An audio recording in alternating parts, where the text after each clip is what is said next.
My lady and my friends, and we take care of each other out here, and we survive out here.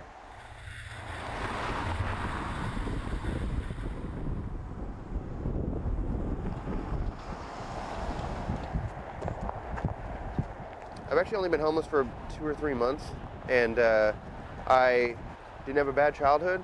I had parents that are still together. When I was a teenager, I started dealing with depression issues, and that led to eventually to drugs, and then drugs led me to here. I am less than a year away from having a bachelor's degree, but it was just very expensive. Just a bunch of blankets and sleeping bags, and we have a cooler to put the food that we get in. Really nice people come back and give us a lot of food and toiletries and things like that, and I'm really thankful for that. Tent City is just a community of tents of different people that are, at a situation in their life where, they're on the streets, and it's better than being alone out there, sleeping under a bridge or whatever. You actually have some kind of sense of community. Unofficially, they call me the mayor. I just make sure, everything stays calm back here and people get what they need. Of course, everybody knows where to find me anyway. When I first came back here, there was only 3 people. Now there's 17. We used to have 30 people back here. And it's just, a place to go, place to call home until you get out of here. My personal in-pocket income, I was making between $80,000 and $150,000 a year every year. Things happen. The economy happened, fuel prices went up, I lost my contracts. The companies that got my contracts are still in business and I'm not. I managed to hold on to everything for 4 years after everything started going bad. And then 2012 is when everything ended. That's when I ended up out here. Any paraphernalia out? If not, I show them the house. They were taking people through the temporary rental assistance, and a pedophile got in there, but I couldn't. They denied me because I'm a murderer, so. And everybody looks at me, and that's my major downfall. They see somebody got bodies, and then you're automatically, they don't want to hear your story, they don't want to know. You know what I mean? 2 guys raped my old lady, I whacked them. You know what I mean? End of story. Any man worth his salt would have done the same. I did 22 and a half years straight, got out of prison, was institutionalized. Knew that I went in when I was 18, knew nothing but, what they taught me in prison. 14 years.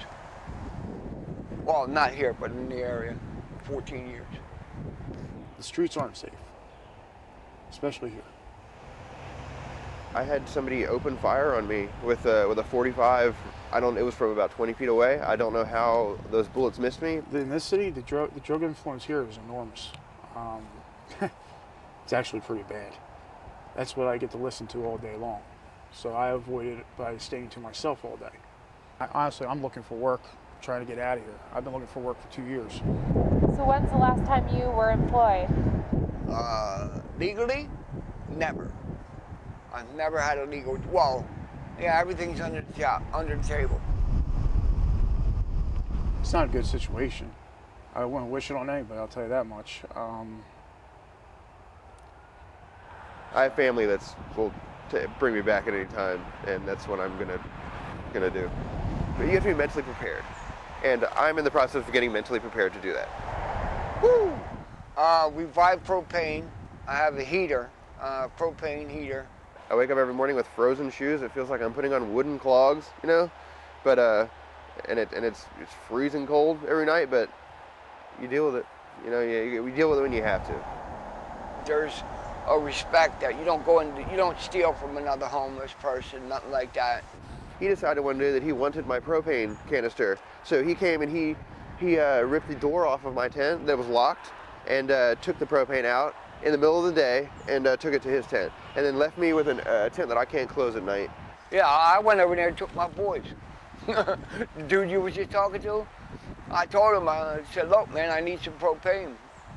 He said, well, I can't do it right now, I gotta go. I cut his lock off. I went and took his propane.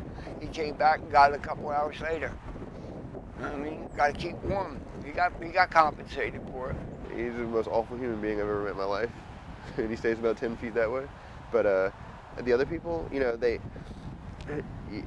in survival mode, so they'll do selfish things, but you know, you gotta remember that we're out here with nothing, and I kind of understand where they're coming from, even when they do things that you would consider messed up.